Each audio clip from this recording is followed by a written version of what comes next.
Esto es otro podcast progre de Abrazo Grupal. Un espacio de opinión, reflexión y debate sobre la política y todas aquellas cosas que nos afectan. Que ni te sorprenda, aquí encontrarás la opinión más progre del momento. Acompáñanos. Hola a todas, a todos, a todes quienes nos acompañan en un episodio más de otro podcast progre. Estamos muy emocionados por la reacción tan linda que han tenido a nuestro primer episodio. Gracias por darnos ese lugar en su horario ahora, en sus lunes, o quien lo escucha el martes por la mañana. Estamos muy felices. Y yo quiero empezar diciendo, Andrés, feliz día de la Revolución de las Conciencias. ¿Cómo estás? Muy bien, aquí revolucionando conciencias en otro podcast progre. Igual que tú, estoy muy contento con la reacción, con las personas que nos han compartido que este espacio les parece importante y que nuestra opinión pues les ayuda también a detonar sus propias reflexiones. Pues esperemos que por acá sigamos reflexionando juntas sobre todo esto que pasa. Y esta semana pues la agenda está pesadita, pasaron muchas cosas. Así es, vamos a tener mucho de qué hablar, vamos a analizar las noticias de manera rápida pero sabrosa. O sea, a lo mejor el capítulo queda un poquito más largo que el anterior, pero queremos como darle su espacio a todo lo que está pasando. Y al mismo tiempo yo estoy bien feliz porque tenemos una invitada extraordinaria. O sea, de verdad, ya normalmente grabamos la entrevista antes y vamos a platicar con una persona experta en los temas judiciales, justo sobre la reforma al Poder Judicial, que es, yo creo que de lo que más nos han pedido. Por favor, díganme qué pedo, por qué está moviendo tantas cosas la reforma al Poder Judicial. Entonces, pues estamos muy, muy emocionados también de platicar con nuestra invitada del día de hoy. Pero antes de pasar a ese segmento, pues es momento de chismear sobre las noticias, Andrés. Y una de las cosas que están paralizando al mundo entero es que con mucho tiempo de anticipación, antes de los tiempos oficiales, recordemos que en Estados Unidos, pues como lo que manda es la iniciativa privada y el Estado interviene lo menos posible en muchas de estas cosas, los debates no son organizados por una institución gubernamental o nada por el estilo, sino por los medios de comunicación privados, ¿no? Entonces CNN organizó el primer debate presidencial entre quienes hoy en día, al menos al momento de grabar este episodio, son los dos candidatos a la presidencia de Estados Unidos, Donald Trump por el Partido Republicano y Joe Biden, el actual presidente de Estados Unidos, por el Partido Demócrata. Fue un debate largo, duró más de hora y media, y yo creo que los sueños y las esperanzas de los demócratas de ganar la presidencia empezaron a romperse a eso del minuto 2, porque fue muy claro que esas teorías, hipótesis de que Biden ya no tenía la lucidez mental para enfrentarse a un bully del tamaño de Donald Trump, que aunque no es tan lejano a Biden en edad, creo que lo que mostró el debate es que en agilidad mental, por lo menos, ¿no? En capacidad de discurso, pues vaya que sí están lejos el uno del otro. Y pues lo que vimos fue, me duele mucho decirlo porque Donald Trump me parece de los seres más despreciables de la política internacional. Lo que vimos fue una madriza, o sea, un debate en el que Biden se quedó ciclado varias veces, como que se le atoró el Windows y no sabía muy bien para dónde, en el que cayó ante las provocaciones, incluso no sé si, a mí me impactó mucho un momento en el que una clara provocación de Trump sobre el golf hace que Biden se clave, pero que no se pueda defender bien. Vaya, hoy las conversaciones a nivel mundial es, ¿va Joe Biden a aceptar la realidad y bajarse de la candidatura o se va a aferrar y con eso muy probablemente perder la presidencia de Estados Unidos? Andrés, ¿cómo viste el debate? Sí, pues digo, es muy impresionante cómo le daba la chiripiorca a Biden y se quedaba completamente trabado. Y que creo que es una confrontación muy dura porque había, ¿no? Definitivamente ya van varios meses en los que circula, pues, videos, imágenes, rumores, ¿no? De que Biden no está lúcido, no está, pues, ¿no? Al 100 de sus facultades físicas. Lo hemos visto tropezarse, lo hemos visto caerse, lo hemos visto justo, ¿no? Como Quedarse así en una ido. fiesta viendo la música como niño viendo un televisor. Sí, viendo animalitos en las nubes.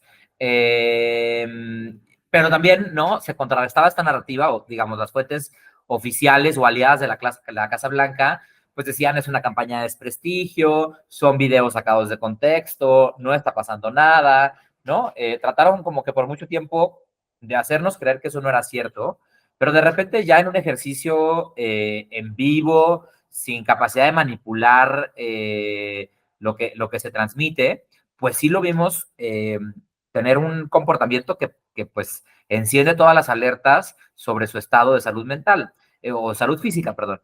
Creo que es muy delicado porque ya hay una narrativa muy afianzada de que Biden no puede aguantar 4 años más al frente del gobierno. Y como bien lo dices, aunque la diferencia de edad entre Trump y Biden es muy, muy pequeña, sí vimos a un Trump muy superior en este debate, y eso es bien preocupante, porque él logra consolidar o posicionar mensajes muy concretos, ¿no? Son asesinos, son corruptos, ponen impuestos, ¿no? Cosas que son falsas, ¿no? Pero que ante la opinión pública salen como una idea muy concreta, muy fácil de replicar, muy fácil de defender, contra una incapacidad de Biden de responder a esas acusaciones, ¿no? O de plantear una contranarrativa, ¿no? Entonces sí vemos que, pues desde el minuto que se terminó el debate, en las primeras mesas de análisis, hubo demócratas que empezaron ya a hablar públicamente de la posibilidad de cambiar el candidato. Algo que diría, un poco a diferencia de lo que decías al principio, si bien sí es un debate que organizó CNN, yo escuché que fue por iniciativa del Partido Demócrata. Entonces, digamos, un suceso completamente sui generis en la política estadounidense, porque ni Trump ni Biden son oficialmente candidatos. Es decir, las convenciones de sus partidos en las que se les otorga el título de candidatos no han sucedido. Es decir, ambos son expresidentes, ambos son precandidatos y se enfrentan en un debate con muchísimo tiempo de anticipación, que a mí todos esos elementos me harían suponer, en mi lado más conspiranoico, que hubo alguien dentro del Partido Demócrata que impulsó esto para tantear, ¿no? Justamente qué tanta capacidad iba a tener Biden de hacer frente o no a Trump en los debates oficiales, ahora sí como candidatos, o para presionar que Biden acepte la realidad y pues tengan todavía margen de acción para cambiar su candidatura, ¿no? Recordemos que justo al no ser un candidato oficial, al no haber pasado la Convención Nacional Demócrata, todavía el partido puede postular a una candidatura distinta. Creo que van tarde, creo que esta posibilidad se debió haber considerado con seriedad hace algunos meses. Sin embargo, aún no es tan tarde. O sea, sí creo que en un escenario donde el Partido Demócrata quisiera cambiar a su candidato, pudieran encontrar mucha fortaleza en poner una candidatura de alguien mucho más joven y de alguien que sí plantee una distancia contra Trump. O sea, sí creo que hay un voto anti-Trump y prodemócrata duro, muy consolidado, que va a votar por cual sea que sea la opción contra Trump. Sí creo que hay un voto trumpista republicano muy sólido y que esos dos votos duros están empatados y que entonces la bisagra para desatorar, ¿no? Esta elección que está pues, prácticamente en empate técnico, pudiera ser una bisagra de un voto joven que hoy difícilmente votaría por un perfil como Biden por varias razones, ¿no? De entrada, porque pues no representa para nada juventud, fuerza, liderazgo, pero también porque creo que la generación de jóvenes es quien está más involucrada y más indignada por el genocidio en Palestina, y a Biden se le percibe como pues quien ha perpetuado este genocidio, ¿no? Con las declaraciones que ha dado, con el apoyo económico que se ha dado a Israel, ¿no? Con todo el apoyo pues político también que ha tenido Israel en esta guerra. Entonces sí creo que tendría que haber un cálculo en el que quizá sería más rentable para el Partido Demócrata poner alguna otra candidatura, ¿no? Podrían ser algunos de los gobernadores. A mí me encantaría ver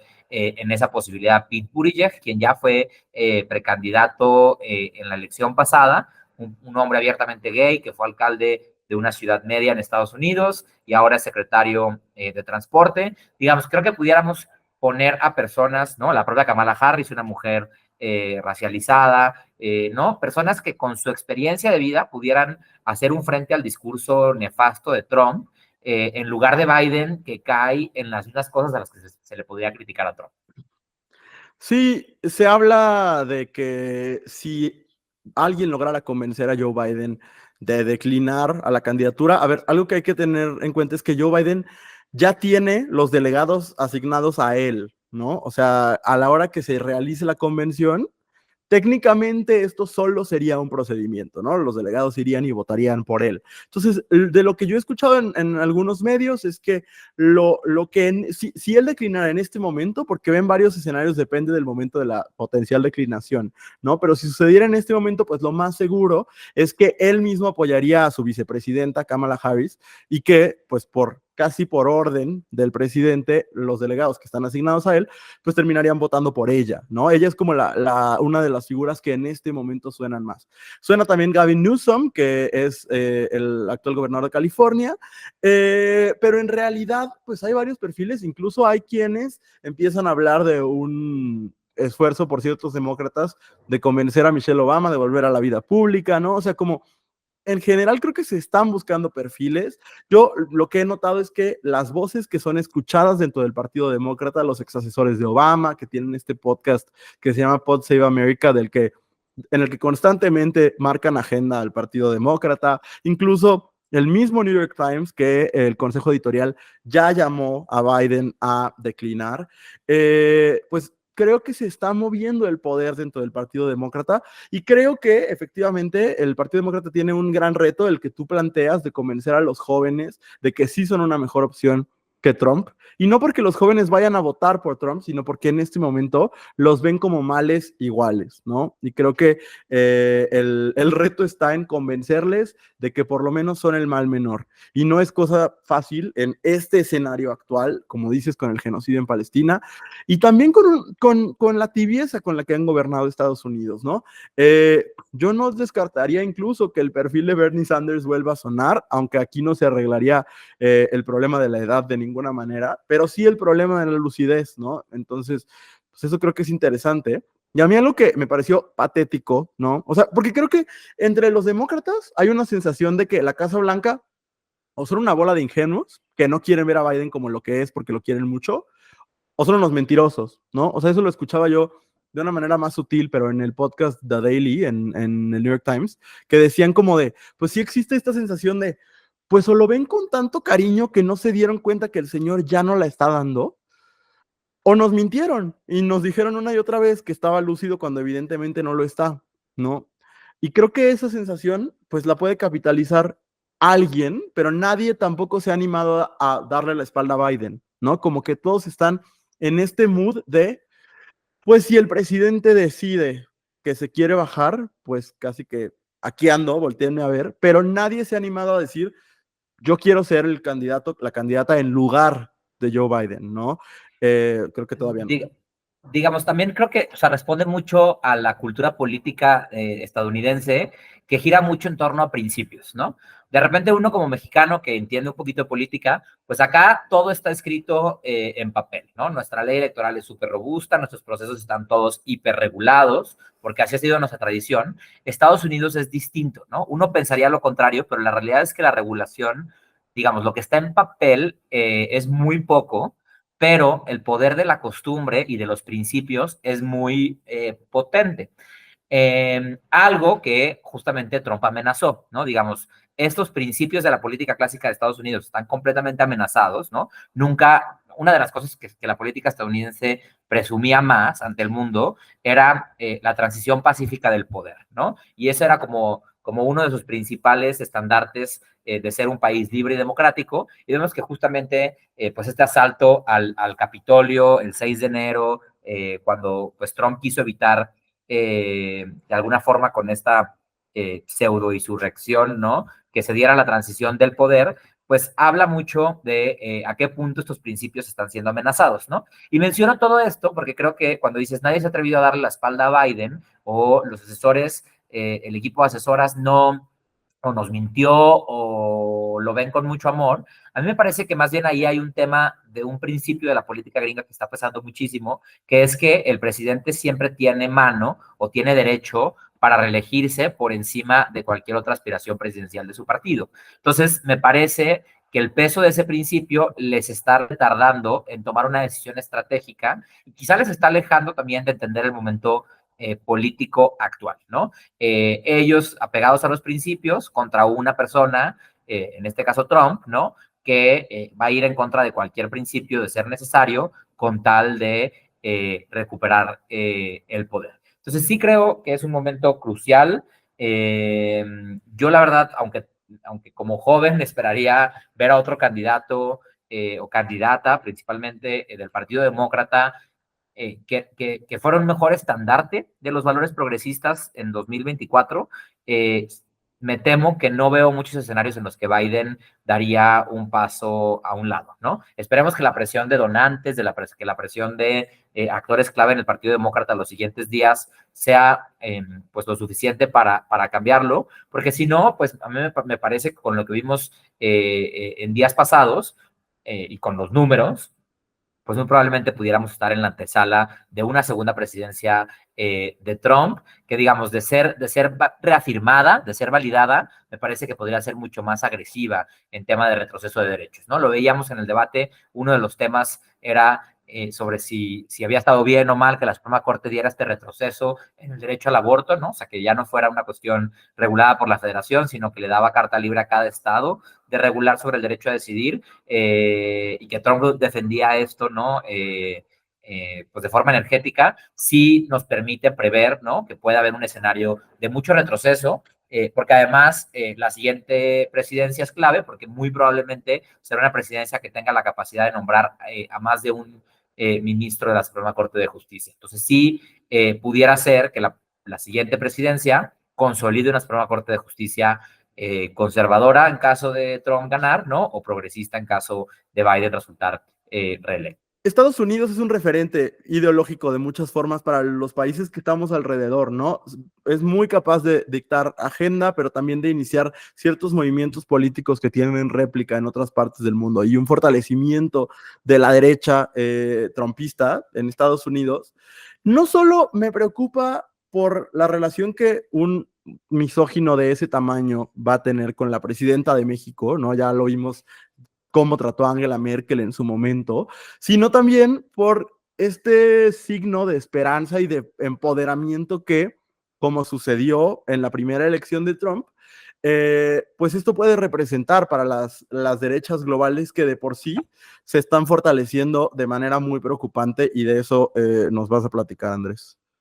Sí, pues justamente este fin de semana también se llevaron a cabo elecciones en Francia, un país que tiene ya varios años tratando de contener el auge de la ultraderecha. Recordemos que estas fueron elecciones legislativas, es decir, solamente se eligió en primera vuelta a las 577 personas que van a integrar la Asamblea Nacional. Falta una segunda vuelta, ya que ninguno de los partidos obtuvo una mayoría calificada, es decir, de más del 50%. El próximo 7 de julio habrá la segunda vuelta legislativa y vemos que pues Francia está en una encrucijada muy complicada, ¿no? Por una parte, Macron se religió frente a Le Pen en 2022, ¿no? Que sin duda fue pues una victoria para quienes no querían que la ultraderecha que representa a Le Pen ganara, pero se religió con un margen muy pequeño, ¿no? O sea, digamos, aunque la ultraderecha no ganó la presidencia, en términos netos, ganó esa elección, ¿no? Porque ganó muchísimo terreno, que hoy lo estamos viendo en estas elecciones legislativas. Tuvo un poco más del 30%, tampoco es una mayoría aplastante, ¿no? Como se esperaba, pero para resultar electas en la segunda vuelta, lo que está sucediendo es un debate muy interesante entre los partidos de izquierda tradicionales, siendo la Francia insumisa, el partido que encabeza Mélenchon, un movimiento de izquierda, digamos, ideológicamente hablando más parecido a Morena, ¿no? O a las izquierdas tradicionales, a quien se le sumaron el resto de partidos de izquierda, ¿no? Hace unas semanas hubo un gran pacto de izquierda para tener candidaturas únicas de izquierda contra un tercer polo, que es el Partido en Marcha, que es el partido que creó Macron en 2017 para su campaña presidencial. Un partido de centro que se ha posicionado contundentemente en contra de la ultraderecha de Le Pen, y ha sido como el dique de contención de esta ultraderecha, pero se ha negado a levantar la mano a perfiles de la Francia insumisa, ¿no? Entonces, en la discusión que se está teniendo ahorita en Francia es que en todos los distritos declinen todos los candidatos para que solo haya un candidato de oposición o un candidato en contra de los candidatos de ultraderecha, pero eso implicaría que en algunos distritos candidatos de En Marcha tengan que apoyar a candidatos de la Francia insumisa, ¿no? Entonces vamos a ver, pues en las próximas horas, en los próximos días, cómo evolucionan esas negociaciones frente a este gran llamado de un sector importante de Francia que pide un compromiso político para contener una ultraderecha que de ganar en Francia, pues tendría implicaciones, repercusiones muy delicadas para la Unión Europea, ¿no? Recordemos que la Unión Europea es un proyecto en crisis, ¿no? Desde que hubo el Brexit, una ola de ultraderecha se ha apoderado de diferentes países y una de las características de la ultraderecha es criticar estos proyectos de integración continental, ¿no? Con ideas xenófobas en las que se plantea que la inmigración de ciertos países pues atenta contra la economía, ¿no? Entonces una Francia gobernada por Le Pen pues podría ser ese liderazgo que le ha faltado a quienes desde países más pequeños de la Unión Europea han querido poner en duda el proyecto europeo. Algo que me parece bien interesante de esta elección es el perfil de Jordan Bardella. Es un joven de 28 años que se le conoce como el rey de TikTok. Tiene 1.5 millones de seguidores en TikTok, tiene más de 700,000 seguidores en Instagram y es hoy el dirigente del partido de Le Pen, que se llama Asociación Nacional, que recordemos que era el Frente Nacional, es decir, Le Pen tuvo su papá, Le Pen también se apellidaba, fue un político de derecha muy antisemita, muy racista, que fundó este partido de ultraderecha, que hereda Marine Le Pen, a quien justamente le cambian el nombre con tal de alejarse un poco de este perfil de ultraderecha que tenía el papá. Y por primera vez en la historia de estas agrupaciones políticas, alguien que no se apellida Le Pen dirige al partido, ¿no? Y es el caso de Bardella, quien tiene pues desde los 17 años militando en las filas de este partido, se ha convertido un incondicional de Le Pen y en caso de tener una mayoría legislativa en la Asamblea Nacional, lo que marca la tradición francesa es que el partido que tiene mayoría en la Asamblea designa al primer ministro, ¿no? Aunque técnicamente lo designa el presidente, el acuerdo político es que el presidente designa como primer ministro al líder del partido que tenga mayoría en la Cámara y la Asociación Nacional pues ya planteó que su apuesta para primer ministro sería Jordan Bardella, sería el primer ministro más joven de la historia, es una persona que tiene pues un bagaje de inmigración italiana y argeliana, entonces eso ha permitido moderar en el discurso algunas de las posturas discriminatorias que ha tenido este partido político y es ahí donde reside pues el éxito de las pasadas elecciones legislativas.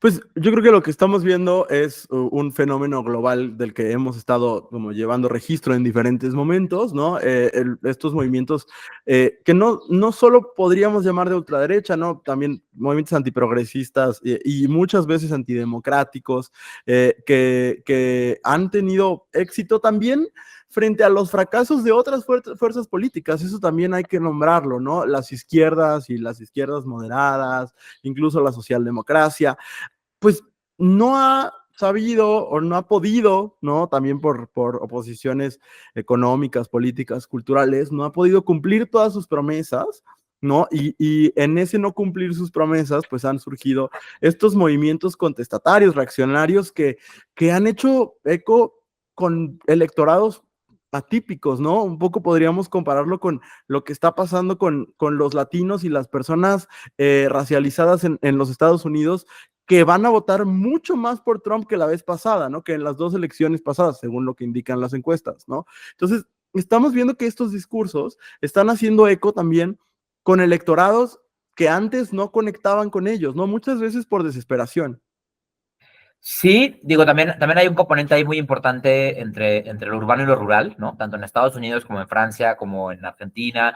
Vemos que por lo general los centros urbanos votan por opciones mucho más progresistas, con agendas sociales, y los entornos más rurales pues se han inclinado o se han dejado seducir por estos discursos de ultraderecha, que les llegan más por un lado económico que por un lado social, ¿no? Mientras las opciones progresistas Claro. encabezan la lucha por los derechos LGBT, la lucha por la igualdad entre mujeres y hombres, agendas de cuidados, ¿no? Todas estas agendas de corte social, vemos que las ultraderechas, antiderechos, su principal discurso tiene que ver con la economía, ¿no? Y como sí vemos que estos sectores rurales o que estos sectores de ciertas poblaciones están enfrentando pues muchas presiones en base a la desigualdad económica, pues se dejan seducir por estos desconocidos que no han gobernado en los últimos años, pero que hablan con mucha contundencia de supuestas soluciones, ¿no? A la crisis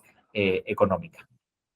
Y esto me lleva a pensar de nuevo en México mágico, porque mientras esta conversación estamos teniendo a nivel internacional, creo que en México estamos teniendo una conversación radicalmente distinta, no estamos exentos de las presiones de fuera, pero la realidad mexicana, y vamos a empezar a aterrizar en las noticias del país, también es una locura de otras maneras, ¿no? Y esta dualidad, no sé, Andrés, si coincidas, pero esta dualidad que planteas, ¿no? Como entre esta izquierda más de élite que le llega a los grupos sociales desde lo social, justamente, hablando de derechos LGBT y así, y una izquierda, perdón, una derecha que le llega a la gente como desde el elemento económico, pues no es necesariamente el caso de México. Y voy a hablarte de lo que sucedió apenas el día de hoy. Tú lo llamas el AMLO Fest.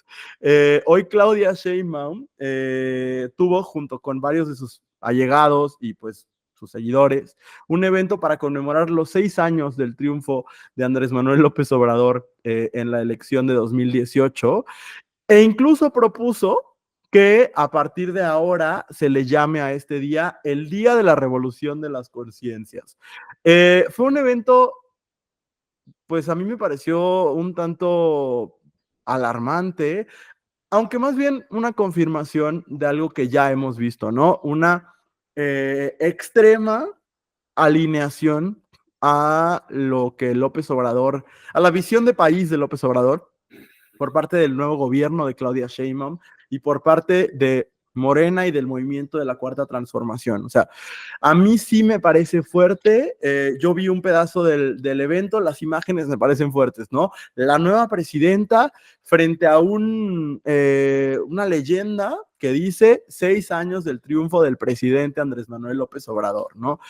Reconociéndolo, que digo, eso no creo que estuviera en duda, como el líder moral del movimiento, ¿no? Pero sí algo que de cierta manera contradice el discurso que ha venido desde el mismo presidente de que en unos meses él va a ser prácticamente inalcanzable. O sea, a mí hasta risa me da que él se despide de los periodistas como si se fuera a desaparecer del planeta, ¿no? Incluso en la entrevista que le dio a los moneros la semana pasada, les decía, bueno, pues ya luego no nos vamos a poder ver porque yo voy a estar desconectado y voy a estar en camiseta y chanclas en mi casa y no sé qué. Bueno, pues pareciera que a lo mejor el fantasma que recorre México hoy es el fantasma del obradorismo y que va a ser muy difícil de superar durante los próximos 6 años. Pero, ¿qué te parece, Andrés, el Día de la Revolución de las Conciencias? Bien, digo, el Día de la Revolución de las Conciencias y todas las otras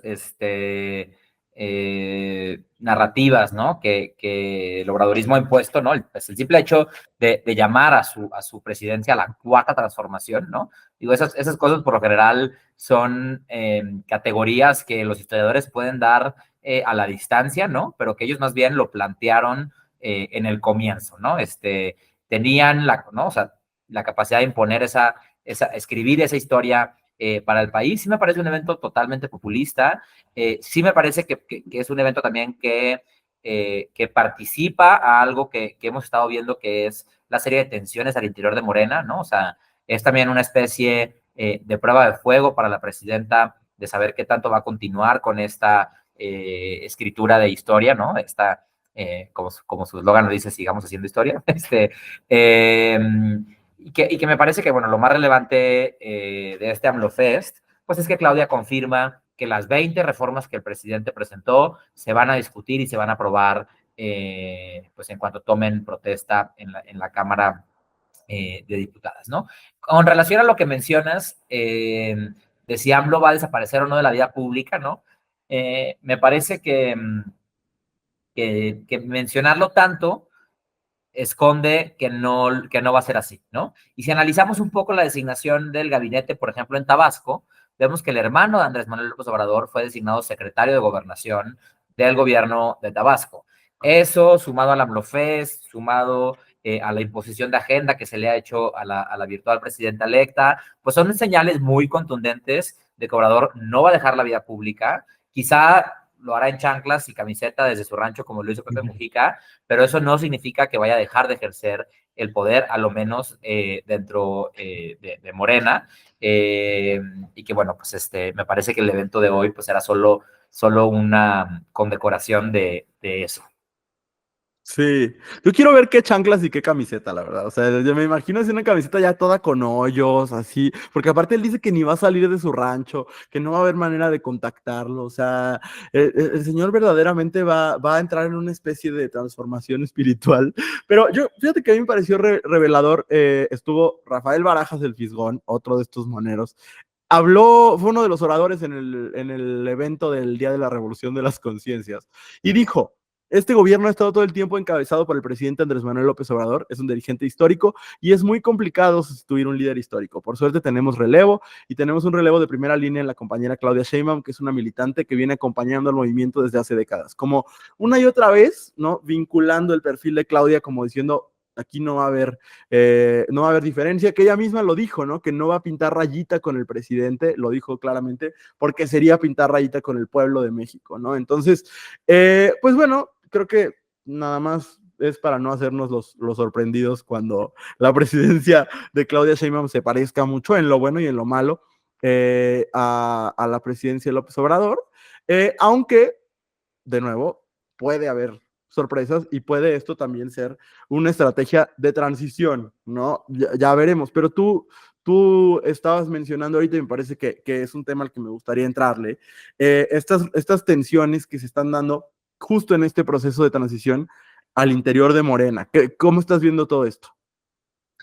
Pues sí, creo que, digo, ya lo hemos discutido aquí en otro podcast progre. Uno de los grandes retos de Claudia Sheinbaum va a ser consolidar su poder presidencial frente a una serie de caudillos y de machos de la izquierda que quieren disminuir esa capacidad de gobernar, ¿no? Vemos a Ricardo Monreal, vemos, pues, un propio Noroña, que está muy dolido de su corazoncito porque no se le tomó en cuenta en el acuerdo de distribución del poder, un Ignacio Mier, ¿no? Que ha estado marcando la agenda desde el Poder Legislativo, un Adán Augusto, que va a ser pues un senador clave, ¿no? Es decir, hay un montón de voces masculinas imponiendo agenda, y eso nos dice que no se ha acabado el fuego, amigo, ¿no? Claudia Sheinbaum sigue en el ajuste de fuerzas, ¿no? Y que, bueno, pues habrá que ir observando cómo van quedando las cosas, que creo que, bueno, nos ha ido mandando algunos mensajes de alianzas, ¿no? Como fue, pues, incluir a Marcelo Ebrard en la Secretaría de Economía y definitivamente, pues, tener tregua en uno de los frentes de alguien que la cuestionó mucho al momento de ser nombrada candidata, ¿no? Entonces, así como Marcelo Ebrard se le dio su lugar y transita un poco el tono hacia otra forma de diálogo, pues esperemos que en los próximos meses de la transición vayamos entendiendo qué lugar político le corresponde a cada actor, y esperemos que por la gobernabilidad del país logre ella al interior de la 4T pues construir un gran acuerdo político que le permita gobernar.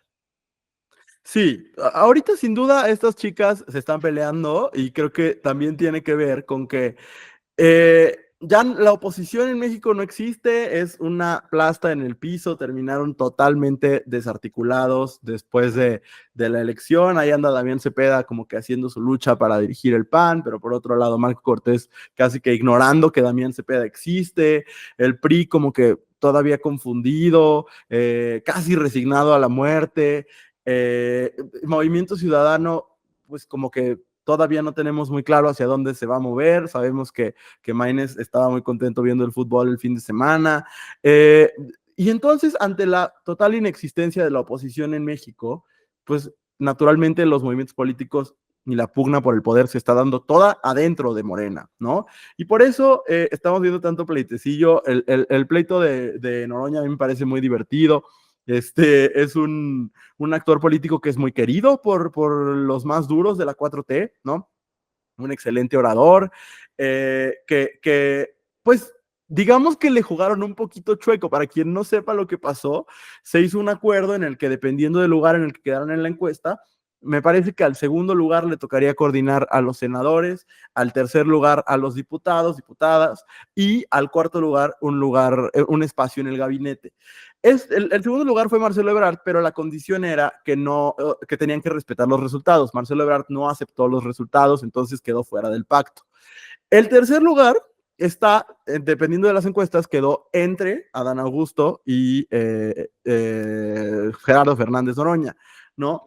La cosa es que ahora le salieron a Gerardo Fernández Noroña con que ese pacto solo era entre los candidatos de Morena y no lo incluía a él. Entonces, ni a Manuel Velasco, que era el candidato del Verde. Fernández Noroña tampoco es militante del PT, pero sí hoy en día es diputado por el PT, ¿no? Entonces, pues así le están jugando. Yo creo que más bien Claudia Sheinbaum vio el perfil de Fernández Noroña y dijo, pues es que, ¿de qué me sirve en alguno de estos puestos? O hizo muy buen activismo Adán Augusto y Ricardo Monreal, que quedó en penúltimo lugar en la encuesta y que al parecer va a ser quien dirija a los diputados. Pero es que quiero leerte esta cursilería, Andrés, porque te digo que Noroña me parece un ser muy divertido.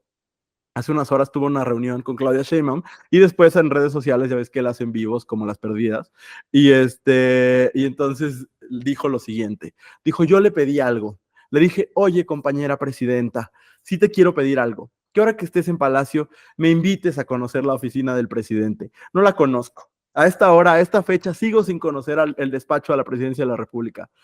Dentro de la cursilería de todo esto, creo que sigue siendo Noroña haciendo política y pintándose como una víctima a la que ni el compañero presidente al cual él le ha dado toda su fidelidad lo ha invitado ni siquiera a conocer su oficina. Entonces, creo que Noroña está capitalizando muy bien el cariño que los más duros de la 4T le tienen.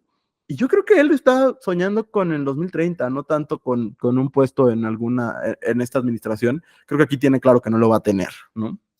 Sí, y como bien dices, está capitalizando el cariño de la izquierda más dura de la 4T, al mismo tiempo que hay reclamos muy contundentes de este sector de Morena contra pues el liderazgo o las posiciones que alcanzan perfiles como Sergio Mayer, ¿no? También creo que uno de los temas que salió hoy en el AMLOFest de la Revolución de las Conciencias era pues este cuestionamiento sobre si Sergio Mayer había aportado o no a la Cuarta Transformación y sobre si merecía pues ser nuevamente diputado. Y si no me equivoco, fue el propio Fisgón quien defendió a Sergio Mayer como alguien que sí había,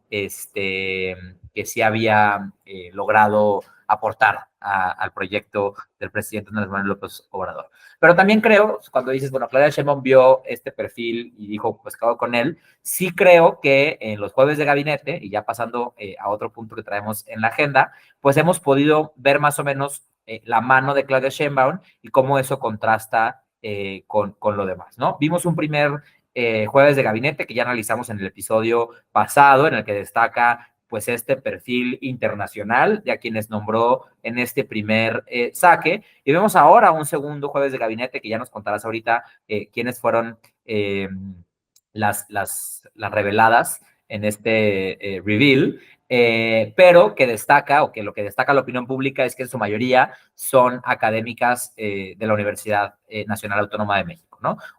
Universidad hasta la que apenas hace unos meses Claudia Sheinbaum era investigadora, ¿no? Y pues lo que ha sido su casa por muchísimo tiempo, pero que más allá de hablarnos de cuál es su grupo político, me parece que contrarresta contra una característica del obradorismo que fue priorizar la política sobre la técnica.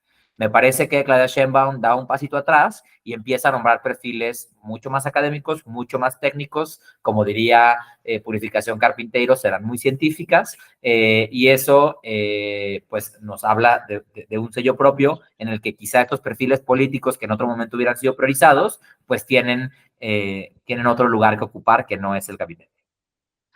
Sí, Andrés, yo creo que estamos ante un caso de juego de gemelas. Yo de verdad creo que existen dos Claudias Sheinbaums. Una vive en Londres y otra en Nueva York. Y una es la Claudia Sheinbaum que anda de gira con el presidente y que le sugiere que podría volver a la vida pública y ser secretario de la defensa y que quiere cumplir todo lo que López Obrador diga en el mundo. Y la otra es la Claudia Sheinbaum de los jueves de gabinete, porque de verdad son señales políticas radicalmente distintas.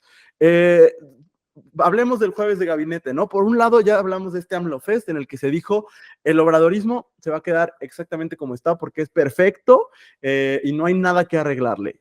Sin embargo, los perfiles a los que Claudia Sheinbaum ha seleccionado para acompañarla en el inicio de su administración, pues no son eso, ¿no? Son más bien Sheinbaumistas puros, técnicos, como dices, cercanos a la UNAM, con estudios en el extranjero, algunos de ellos, y con perfiles, de nuevo, muy técnicos. Te voy a decir las personas que quedaron reveladas en este jueves de gabinete, que no fueron 6, esta vez fueron 5, porque estuvo también ahí sentado Rogelio Ramírez de la O, del que hablamos la semana pasada. Entonces vámonos directo a Jesús Antonio Esteban Medina, que es el nuevo secretario de Comunicaciones y Transportes. No fue Andrés Layú, fue Jesús Antonio Esteban Medina, que, como tú dices, estudió en la UNAM, es ingeniero civil y maestro en estructuras por la UNAM, y es gente de Sheinbaum. Fue secretario de Obras y Servicios de la Ciudad de México desde 2018, lo es todavía. Hay muchos de estos casos en el nuevo gabinete, gente que ya está en puestos actualmente y que lo que dijo la presidenta electa es no van a renunciar, van a hacer los dos trabajos al mismo tiempo porque hay que ponerse la camiseta. Quizás el perfil que cuando escucharon el nombre en el jueves de gabinete hizo que varias personas corrieran al baño de nervios, es Raquel Buenrostro como secretaria de la Función Pública. Para quien no lo sabe, Raquel Buenrostro es la mujer más temida de la 4T por muchos empresarios, estuvo a cargo del SAT y le sacó dinero de manera impresionante, y yo quiero decir admirable, a muchas de las empresas transnacionales que debían impuestos en México desde hace muchísimo tiempo. Mucha gente siente miedo solamente de escuchar el nombre de Raquel Buenrostro y se escuchaba mucho para Pemex. A mí me hubiera gustado verla en Pemex, pero va a estar en función pública. El país dice ha sido una de las funcionarias con más influencia durante este sexenio a base de lealtad y resultados, ¿no? Fue la guardiana de la austeridad, luego la gran recaudadora al frente del SAT y actualmente es secretaria de Economía, ¿no? Ella también estudió en la UNAM y es colmeca, estudió una maestría en Economía por el Colegio de México. De verdad, una mujer muy impresionante. En la Secretaría de Energía, Luz Helena González, la vamos a extrañar en Venga la Alegría, tenía una sección muy bonita, no es la misma, pero Luz Helena González también es gente de Sheinbaum, no hay mucho que decir, más que también estuvo en el gabinete de Claudia Sheinbaum durante casi los 6 años en la Ciudad de México. En salud, que me parece el gran fracaso de la 4T hasta ahorita, va a estar David Kersenovich, un hombre hiper respetado en el campo de la medicina, también de la UNAM, ¿no? Miembro de la Academia Nacional de Medicina, fue director del Instituto Nacional de Ciencias Médicas y Nutrición Salvador Subirán, y es actualmente director del área de investigación del Hospital General de México, un perfil hipertécnico. A mí lo único que me preocupa de Kersenovich es que es muy viejo, tiene 80 años, pero bueno, ojalá tenga toda la vitalidad que Joe Biden no tiene. Creo que esos son los perfiles que se revelaron en este gran, ya esperado jueves de gabinete. Este jueves hay otras revelaciones. Perdón, Andrés, nada más antes de pasar contigo, algo que me parece, porque quiero de una vez hacerte la pregunta, es, hay muchos perfiles de los más grandotes que por alguna razón, no sé si por razones narrativas o por razones de negociación o de cuidado de los mercados, no nos está dando Secretaría de Gobernación, no nos está dando seguridad, no sabemos quién se va a quedar en Pemex, no sabemos quién se va a quedar en la Sedena. O sea, hay perfiles que son clave y que no nos está compartiendo la doctora. ¿Qué está pasando con la doctora? Yo, antes de responder esta pregunta, solo mencionaría que un día antes, el miércoles, también se anunció que Pepe Merino iba a estar al frente de una agencia para la digitalización.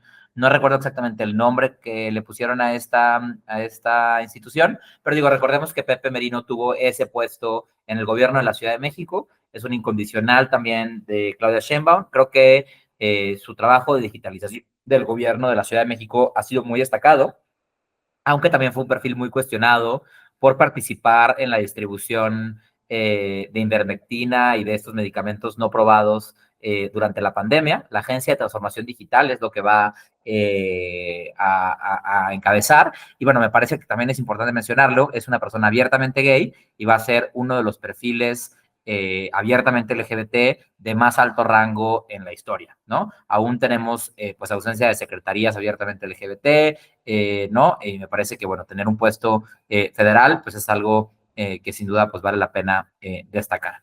¿Qué está pasando con la doctora? ¿Dónde está la doctora en aquellas secretarías que son clave? Yo sí creo que siguen en la negociación política, tanto Pemex como Gobernación, que muy probablemente van a ser de los últimos que nos den, porque si bien podemos decir que en estas dos sesiones de jueves de gabinete hemos visto un gabinete muy a la Sheinbaum, creo que estas secretarías que nos faltan son aquellas clave para el proyecto obradorista, en las que muy probablemente ella tendrá más presión de a quienes nombrar. Entonces, me parece que nos va a ir dosificando estos reveals para pues ir consolidando una narrativa de que sí tiene la totalidad del control de las decisiones políticas.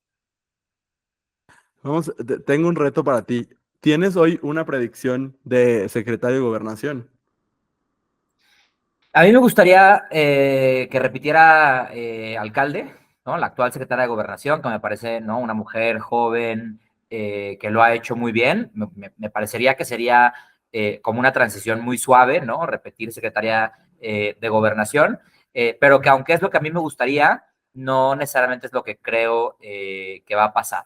Yo aún creo que Adán Augusto puede estar para repetir en esta Secretaría de Tío. Gobernación. Creo que Mario Delgado Ujú. definitivamente puede argumentar merecer este lugar, eh, pero pues veamos qué pasará. Sí, se habla mucho de Mario Delgado, yo también creo, es sospechoso, ¿no? Él es el único de los dirigentes de los partidos que no se guardó ahí un espacio como plurinominal, y creo que la razón, más que el buen corazón de Mario Delgado, el gemelo perdido de Jimmy Fallon, yo creo que la razón real es que va a estar en el gabinete, y se habla mucho también de Rosa Isela Rodríguez, ¿no? La actual secretaria de Seguridad y Protección Ciudadana, gente de López Obrador. Eh, ya veremos, ¿no? Creo Y que esos dos nombres suenan. también no olvidemos a Martí Batres, quien es actualmente jefe de gobierno de la Ciudad de México, fue secretario de Gobernación de la Ciudad de México durante el sexenio de Claudia Sheinbaum y ha consolidado un poder impresionante, ¿no? Tiene una hermana en la Suprema Corte de Justicia, tiene familiares en el Poder Legislativo, entonces no me sorprendería que también pueda ser un sólido candidato a la Secretaría de Gobernación. Dices, no olvidemos a Martí Batres. Qué ganas de olvidar a Martí Batres, pero creo que no va a suceder pronto. Yo, bueno, desde 2018 me tiene bloqueado, entonces yo sí casi lo olvido. Pero bueno, para ir saltando a otro tema No, que no, nos no, espérate. interesa, Necesito saber por qué te bloqueó Martí Batres. porque le estaba cuestionando su participación en un debate televisivo de la campaña del 2018 y me bloqueó y desde entonces ahí estoy bloqueado. Entonces, cada que hay una noticia que le involucra, me parece así como, no puedes ver porque esta cuenta te ha bloqueado. Ay, wow, me encantó. Bueno, ahora sí, la buena noticia del día. Bueno, más que la buena noticia, o sea, iba a vincular justo que creo que este sábado que salimos a marchar en la Ciudad de México para celebrar el orgullo LGBT, vivimos una marcha muy bonita, mucho más organizada que antes, o sea, creo que en eso ha destacado Martí como jefe de gobierno, también hubo un contraste entre la marcha del 8 de marzo bajo una jefatura de gobierno de Martí Batres versus la propia Claudia Sheinbaum, que pues tiene este antecedente de haber gaseado a las manifestantes. Pero bueno, dejemos a descansar a Martí Batres y hablemos de lleno de lo que vivimos este sábado, porque fue sin duda muy conmovedor. El viernes, Televisa N+, liberó como 30 minutos de archivo que tenían de marchas en los 70s y 80s, y había en este video de estas imágenes inéditas de esas primeras manifestaciones en las que eran pues, alrededor de 600 personas, gritaban una consigna que decía, somos un chingo y seremos más. Y definitivamente lo que vimos este sábado en Reforma, en el centro de la Ciudad de México, es un completo desbordamiento de uno de los movimientos sociales más grandes hoy en nuestro país y en general en el mundo, que es el orgullo LGBT, que transcurrió, ¿no? Pues sin contratiempos, con una, pues claro, posicionamiento político, pero también con un ánimo de celebración y de fiesta y de apropiación del espacio público bellísimo, que sin duda, pues bueno, en medio de todo este caos, da mucha esperanza saber que somos un chingo y seremos más. Sí, ahí estuvimos Andrés y yo en espacios distintos, y la verdad es que yo estuve en 2 marchas este año, en la Marcha de León y en la Marcha de la Ciudad de México, y platicaba con mi hermana, que también estuvo en las dos, que son dos sensaciones distintas, ¿no? La que se da en las ciudades más pequeñas, o por lo menos en las ciudades menos como desarrolladas en el tema LGBT en el país, es como una sensación de transgresión del espacio, ¿no? Como de, uy, me estoy apropiando de esto que apenas si me quieren prestar, y todavía no somos tantos, pero se siente que cada año somos más. La sensación en la Ciudad de México es muy distinta, ¿no? Es una sensación de control total del espacio, ¿no? A donde voltees, ves personas LGBT, y creo que es una manifestación contundente, ¿no? De que en este país el movimiento de los derechos de las personas LGBT no es mínimo, no es menor. Y quiero también resaltar que sí es una marcha que se ha ido politizando con el tiempo, ¿no? Donde cada vez ves mayor presencia de, o sea, más bien ha ido regresando a su origen político, porque ese material que restauró N+, que aparte me toca hablar mal de las grandes empresas, pero debo decir que desde hace de un tiempo para acá N+ tiene un compromiso bien interesante con los temas LGBT. Yo quisiera saber a qué se debe, si alguien lo sabe, nos lo comparte. Pero han salido cosas muy interesantes de N+, en este tema, y con mucha responsabilidad. No podemos decir lo mismo de TV Azteca. Y yo sí quisiera como remarcar eso, ¿no? Como este regreso al origen político.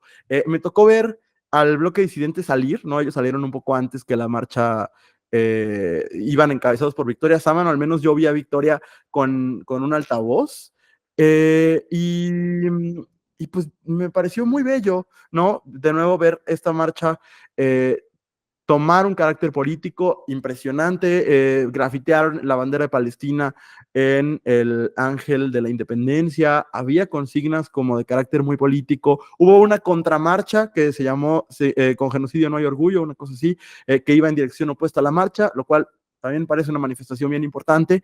Y ahora sí que en el tema que a nosotros nos gusta mucho platicar acá, que también son pues quienes nos gobiernan, habrá que pues mencionar que estuvieron Clara Brugada, Citlali Hernández y Ernestina Godoy, perdón, presentes en la marcha, recibieron el pronunciamiento del Comité Inclúyete, y se comprometieron a darle seguimiento. Y creo que eso me parece pues de llamarse la atención. Hoy Clara Brugada traía bastón. Yo culpo a Álvaro Cueva. Yo creo que Álvaro Cueva le metió el pie. No sé por qué creo eso. Se nos cayó la jota, como dicen. Yo creo que además destacaría que más allá de todos estos elementos políticos que tuvo la marcha, es una marcha que se siente cada vez más familiar. Había muchísimos niños, muchísimas niñas, muchísimas familias completas participando en la marcha, y eso, pues sin duda, manda un mensaje muy contundente contra quienes han querido pintar la marcha como desagradable, como inmoral, ¿no? Y que han querido pues desestimar la lucha por los derechos LGBT a partir de estas expresiones, ¿no? Ver a familias enteras, ver a mamás de niños, de niñas trans, de adolescentes trans, acompañarles, ver a tantas personas trans visibles, ¿no? Creo que más que nunca vi banderas trans, vi banderas NB, ¿no? O sea, me gusta que la marcha que por muchos años fue enunciada como la Marcha del Orgullo Gay, hoy se sienta verdaderamente como un espacio hiper plural de encuentro de muchísimas personas y que sin duda, pues lo masiva que fue, creo que fue impresionante para todas. Como bien dices, Enemas, creo que hizo una gran cobertura, creo que liberar estos videos es un gran detalle. También yo destacaría la cobertura de Milenio, ¿no? Que hace una gran cobertura, además con periodistas abiertamente LGBT al frente de la cobertura, ¿no? O sea, creo que eso habla de cómo ha evolucionado el movimiento, ¿no? Recordemos que tampoco es que estas cosas pasen por arte de magia, ¿no? Sino que por mucho tiempo ha habido activistas, pues trabajando con los medios para que tengan coberturas más objetivas, ¿no? Creo que este sábado la marcha fue una demostración de todo aquello por lo que hemos luchado y todo aquello que hemos alcanzado, ¿no? Sin duda, pues hay un montón de cosas que nos faltan, justicia para los crímenes de odio, justicia para la magistrada Ociel Baena, pues todas las brechas de desigualdad que enfrentan las personas LGBT. Me pareció algo que vi en Twitter, estuvo un camioncito del Infonavit en el que estuvo marchando, bueno, desfilando su titular. Este camioncito, bueno, fue intervenido, también le grafitearon Palestina, le grafitearon varias cosas, pero la gente le gritaba al titular, queremos casas, ¿no? Creo que también la lucha por el derecho a la vivienda de las personas LGBT es algo de lo que hablamos poco, pero de lo que es muy importante hablar, ¿no? Hoy más del 40% de las personas en México no le rentaría su casa a una persona abiertamente LGBT, ¿no? Entonces, digamos, me parece que más que otros años vimos una pluralidad de agendas coexistir en la demanda de la Marcha del Orgullo y sin duda eso es algo que vale la pena celebrar. Sin duda, yo creo que es una marcha que va tomando forma y que tiene muchas formas al mismo tiempo, ¿no? El comité Incluyete, tengo entendido, ha decidido que ya no hay automotores, sin embargo, hay otros comités, hubo automotores, yo la verdad sí preferiría que si no va a haber, pues haya un consenso, porque pues la verdad sí, los automotores que vimos, pues no le aportan nada a la marcha, los otros por lo menos le aportaban alguna cuestión estética, aquí ya eran como unos turibuses, ¿no? Ahí con algunas personas arriba, algunos de ellos mis amigos y les mando un beso, pero no sé, o sea, como que el retomar el espacio, como el caminar, me parece importante, y también me encantó ver a muchas figuras muy importantes de la cultura LGBT, caminando, ¿no? Como haciendo que su voz se escuchara. A mí me pareció muy lindo. Yo caminando me encontré con el comediante Nicho Peñavera, quien admiro mucho. Y así como que algo que es muy bonito de la marcha LGBT es también irte encontrando a estas figuras como a un nivel más horizontal, ¿no? A lo mejor puse el nombre de Nicho, que es una figura muy chica, ¿no? Pero pienso en que Luis Gerardo Méndez estaba ahí caminando, ¿no? Yo vi las fotos y eso me parece muy lindo y muy poético de la marcha y me gustaría verlo más. Y que el comité Incluyete haya decidido que no hubo concierto al final, ¿no? Que quisieron como recuperar también esta cuestión de es una marcha, pues me pareció chida y bastante fuerte. Sí, como dicen, la marcha es de quien la marcha y estoy de acuerdo contigo, caminarlo y encontrarte a las personas caminando no solo es increíble, sino que también pocas veces tienes esta experiencia de estar en el espacio público, celebrando, ¿no? Siendo feliz, pero además sintiéndote segura, ¿no? Sintiéndote rodeada de otras Total. personas como tú. También destaco esta iniciativa que hubo para transitar en silencio de la glorieta de las niñas que luchan a Antimonumenta por los 43 desaparecidos de Yotzinapa. Digamos, creo que hubo muchos elementos que, como dices, regresaron a ese sentido de lucha. Yo veía el tuit de Gerardo Lozano, ponía, ¿no? La marcha siempre tan alegre y combatiente. Me gusta que tenga estos dos adjetivos, ¿no? Sí es una marcha de lucha, sí es una marcha de protesta, pero también es una fiesta porque también vale la pena celebrar pues que estamos orgullosos de ser quienes somos y es una forma también de reírnos de ese odio y de esa homofobia que nos lastima todo el año y que a lo menos un día al año podemos plantarnos en Reforma y decirle, mira, a pesar de todo, qué feliz estoy de la libertad que yo y mis amigas hemos conseguido. Por completo. Y creo que cada año la marcha es más contundente en visibilizar que aquí estamos y que somos un chingo y que, como dices, seremos más. Y pues nada, creo que es momento de pasar a hablar del tema del que todo el mundo está hablando, pero muy poca gente entiende, que es un poco siempre el sentido, o va a ser el sentido del final del episodio, ¿no? Hablar con una persona que sabe más que nosotros sobre un tema para entender la conversación pública. Y el tema del día de hoy es la reforma al Poder Judicial. Entonces, Andrés, si te parece, vamos a ver la conversación sobre la reforma al Poder Judicial. Pues como ya les adelantamos hace ratito, el día de hoy nos acompaña Roberto Cedillo, quien es politóloga y socióloga, especialista en igualdad y no discriminación, y que además pues siempre en Twitter tiene una de las opiniones más progres del momento. Así que por eso decidimos invitarle aquí a otro podcast progre para platicar con más profundidad de la reforma judicial. Ya hemos hablado que es un tema que está en las noticias, que es un tema que inclusive pues hoy en el AMLOFest la presidenta Claudia Sheinbaum reafirmaba que se va a discutir pues en septiembre, cuando entre el nuevo Congreso en el que Morena tendrá mayoría, pero por más que hemos escuchado mucho del tema, sabemos que no a todas nos queda claro de qué implica una reforma de esta naturaleza. Entonces nos gustaría, Roberto, pues empezar desde cero, que nos platicaras de entrada qué implica una reforma al Poder Judicial y por qué es tan urgente para la 4T impulsar esta agenda. Bueno, pues yo creo que es una reforma ambiciosa y que tiene un sustento, la verdad, yo creo que es muy válido, que es una percepción generalizada de impunidad y de que pues, la mayor parte de los delitos, incluso cuando se denuncian, no se sancionan como esperaríamos, ¿no? Entonces, yo creo que ese es un reclamo social válido, el tema de la impunidad, el tema de la corrupción en el Poder Judicial, porque existe, como en todos los poderes, la verdad, el tema de corrupción, de nepotismo, etcétera. Yo creo que son problemáticas muy válidas. Y que sí dan pauta a la necesidad de mejorar la justicia en nuestro país. Ahora, también creo que es importante tener en cuenta que cuando hablamos de el Poder Judicial, en realidad estamos hablando de varias cosas que a lo mejor no nos son intuitivas. Yo haría dos distinciones o dos precisiones importantes. La primera es que no existe en realidad un poder judicial en nuestro país, sino que existen 33. Como todos sabemos, pues México es México, pero también tenemos Ciudad de México, tenemos Edomex, tenemos Campeche, tenemos San Luis Potosí, Jalisco, en fin, ¿no? Cada uno de los estados de nuestro país tiene un poder judicial. Entonces, en realidad no existe el gran poder judicial, sino que existen 33 en el país.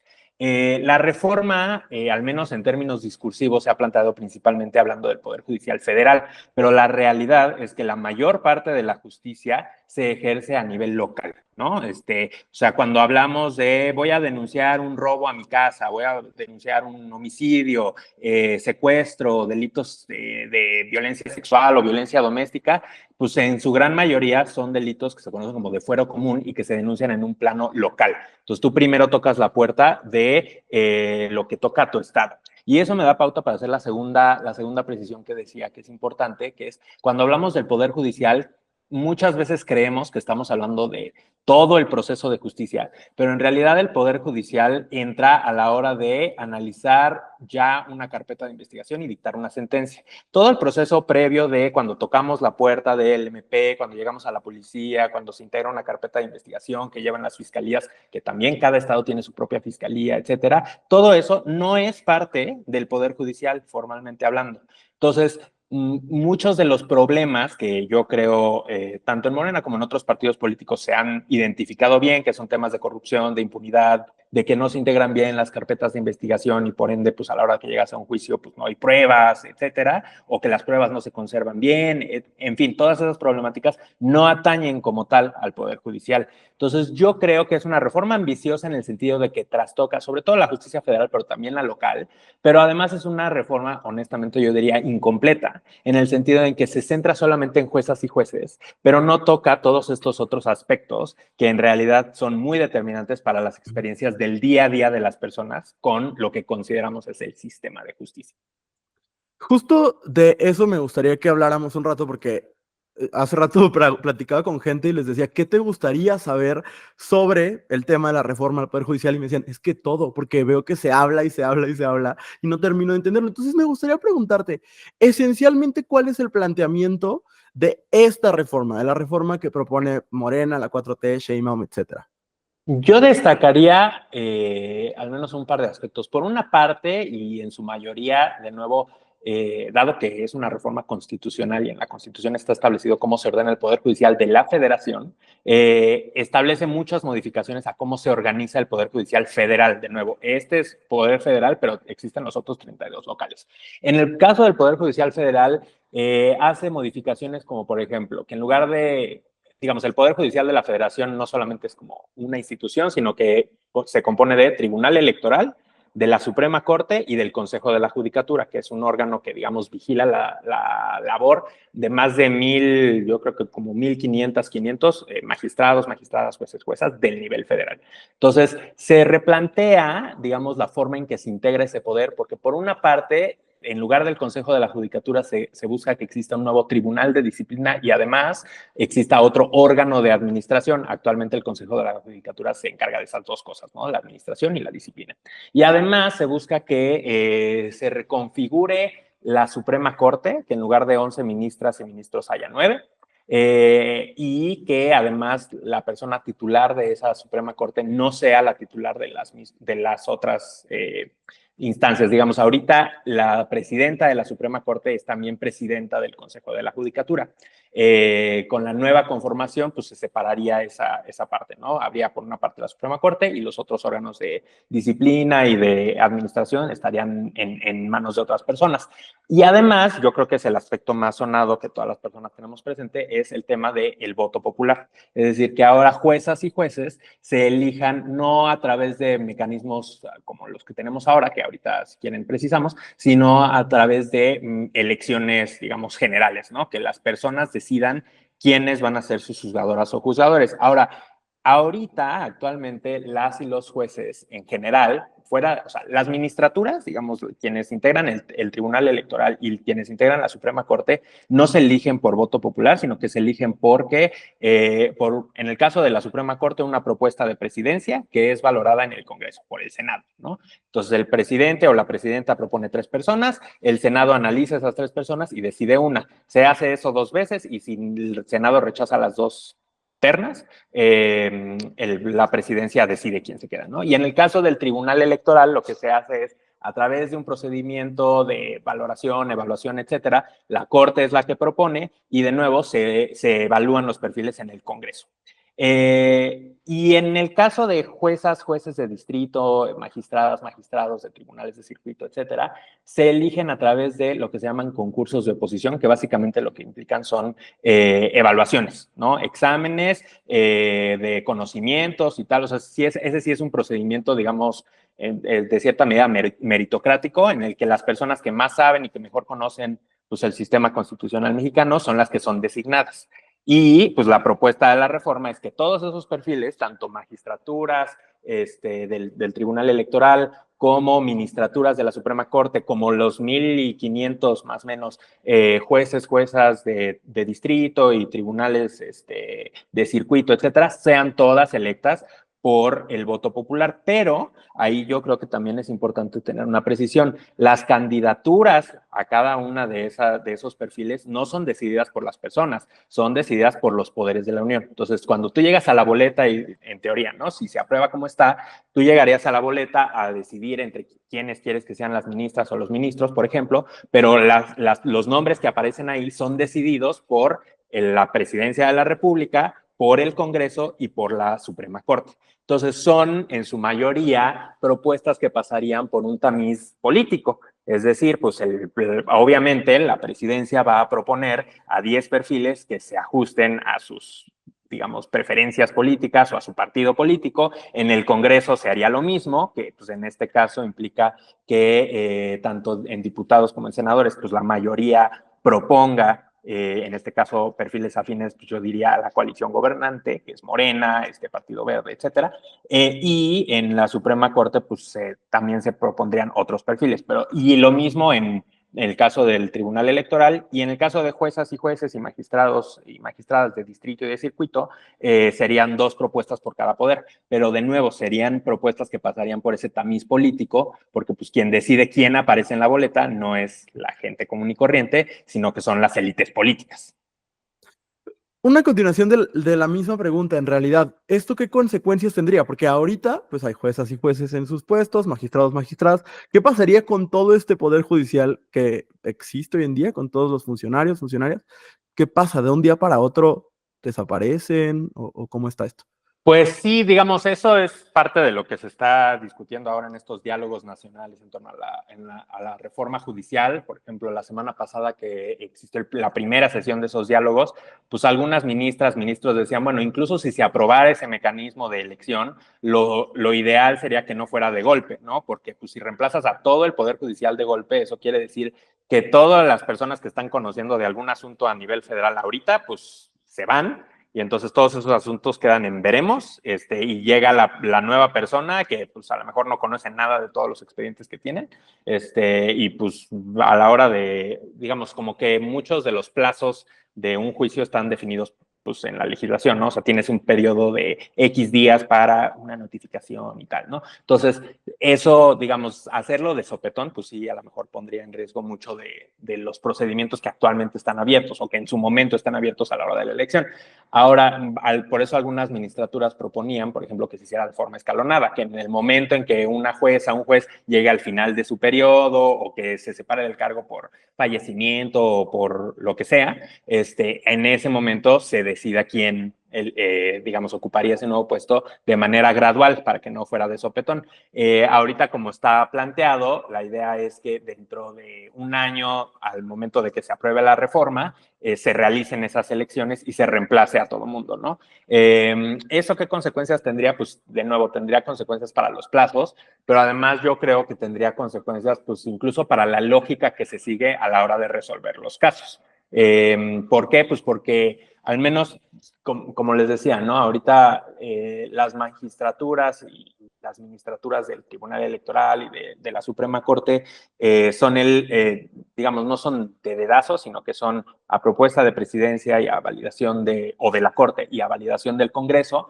Y si implementara, pues como está propuesta ahorita la reforma, pues sí cambiaría la lógica a una completamente electoral.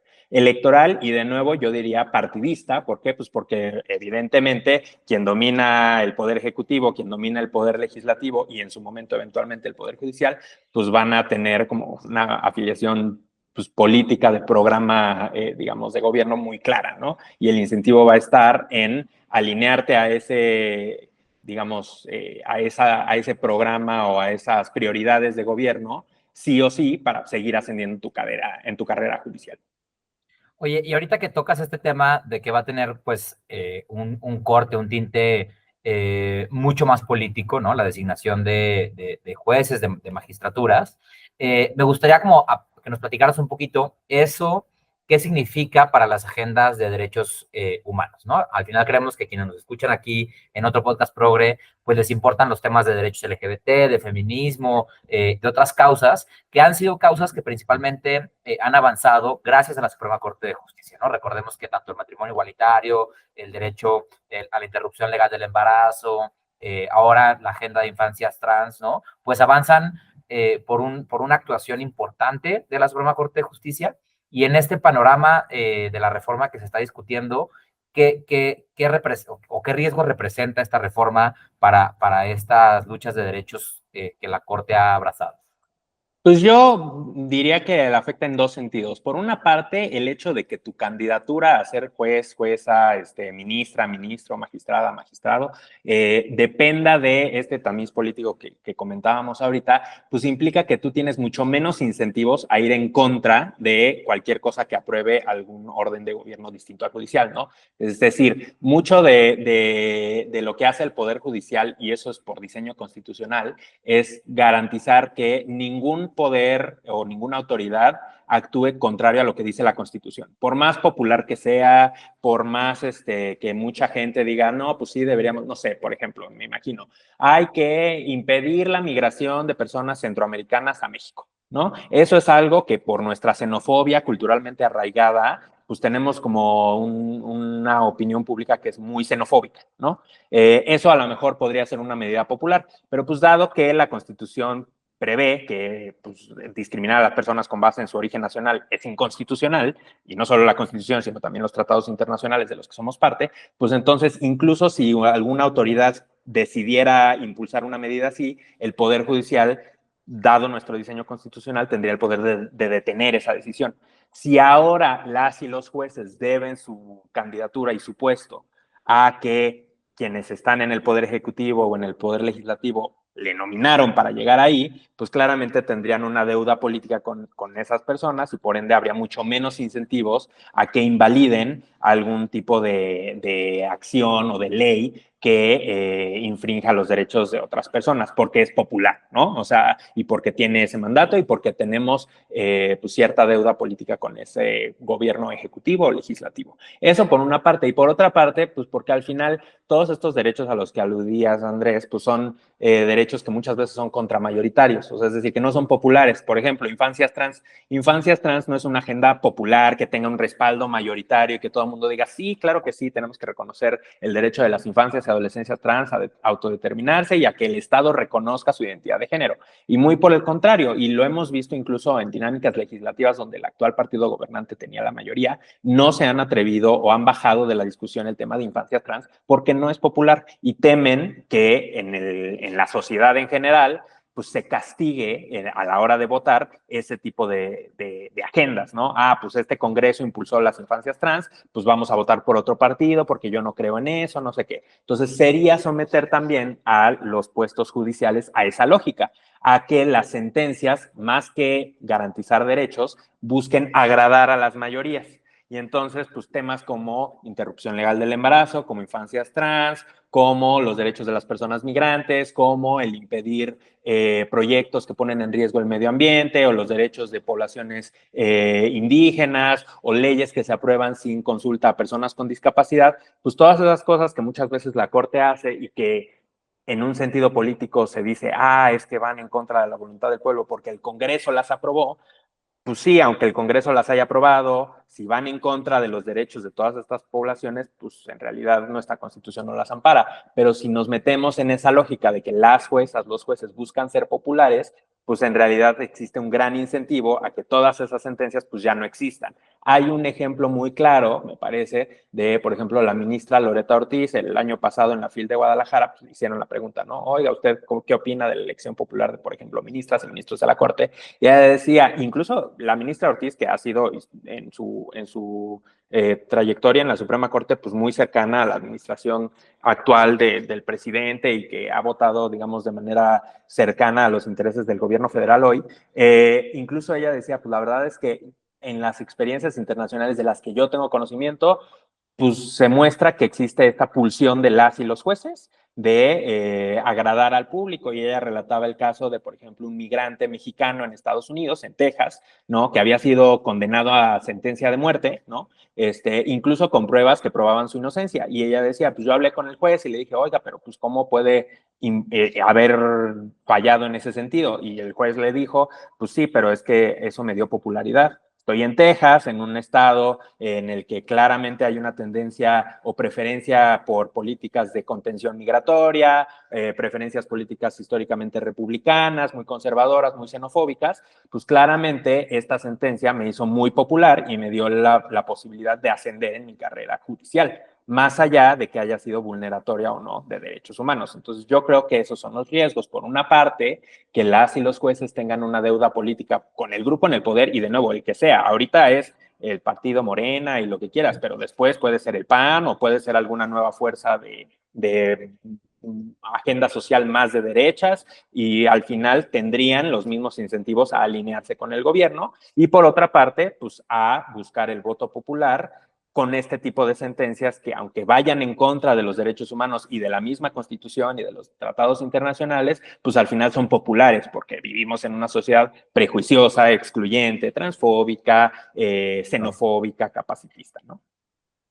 Justo esto contradice un momento como bastante tenso que sucedió en estos foros de los que tú hablabas la semana pasada, en el que la diputada María Clemente de Morena intentó, algunos medios lo manejaron como atacar, pero por lo menos tuvo un acercamiento bastante agresivo hacia la presidenta de la Corte, Norma Piña, en la que dijo esto que yo he escuchado ya repetido en varios espacios y me gustaría escuchar tu perspectiva, ¿no? La cita textual es: este Poder Judicial liberó al asesino de Paola Buenrostro y al agresor de Natalia Lane. Por culpa de jueces corruptos, cada día crece la transfobia, que se ha incrementado este año en un 50%.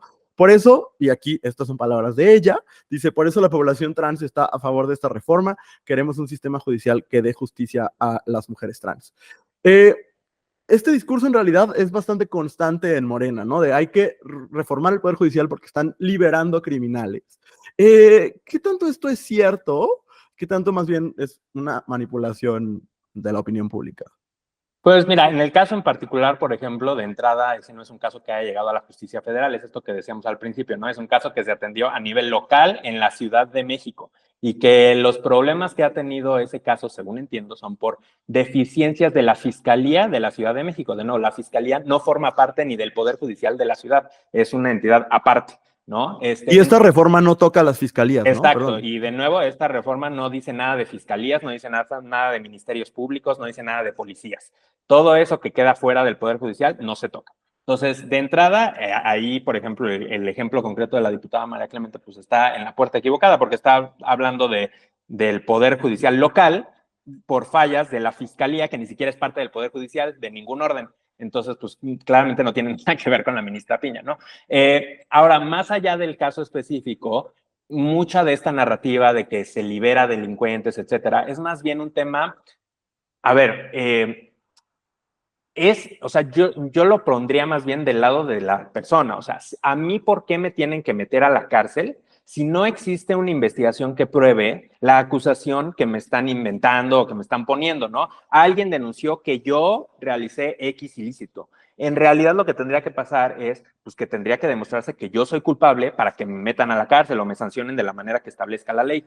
Entonces, muchas veces lo que sí sucede en los poderes judiciales, no solo en el federal, sino también en los locales, es que se desechan las responsabilidades de alguna persona que es presuntamente responsable de algún delito por fallas en la investigación. Pero de nuevo, eso le toca a las fiscalías y a los ministerios públicos, que tienen que hacer mejor su trabajo de investigación para poder probar que la persona a la que están acusando de X delito, pues es culpable de ese delito, porque si no, le hacen una injusticia a todas, ¿no? Le hacen una injusticia a la persona a la que metes a la cárcel sin haber probado que es responsable, pero también a la persona víctima, porque la persona víctima no tiene certeza de que la persona a la que castigaron, pues es la persona responsable de lo que le pasó. Y de hecho, muchas veces este tipo de cuestiones de pues, gente que está en la cárcel pues de manera injusta o incluso sin sentencia con esto de la prisión preventiva oficiosa, es banda racializada, personas en situación de pobreza, o sea, no es como que afecta eso a las personas ricas y poderosas del país, ¿no? Que meten a la cárcel sin causa.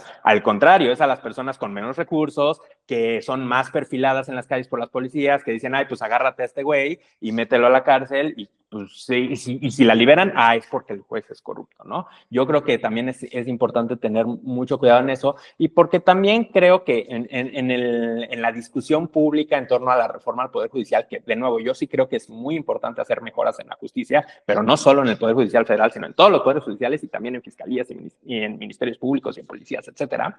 Pero mucho está esta idea de independencia judicial y que muchas personas la interpretan como, es que las y los jueces quieren ser independientes del pueblo. No, es que yo, persona, tengo derecho a que mi caso lo analice una persona independiente. ¿Por qué? Porque así yo me aseguro de que el fallo que emita esa persona, la sentencia que emita, es imparcial, porque no tiene compadrazgo o compromisos políticos con una élite partidista, porque no está buscando o apelando a la mayoría discriminadora, ¿no? O sea, la imparcialidad de las juezas, los jueces, es un derecho de las personas. Entonces, nos conviene a todas que existan, pues, jueces imparciales, porque eso nos garantiza que cuando acudamos nosotras, en cualquier calidad, de presuntas responsables o de denunciantes, etcétera, o de víctimas indirectas, pues nos aseguremos de que quien resuelva el caso sea una persona que no tiene deudas o parcialidades con nadie más que con la Constitución.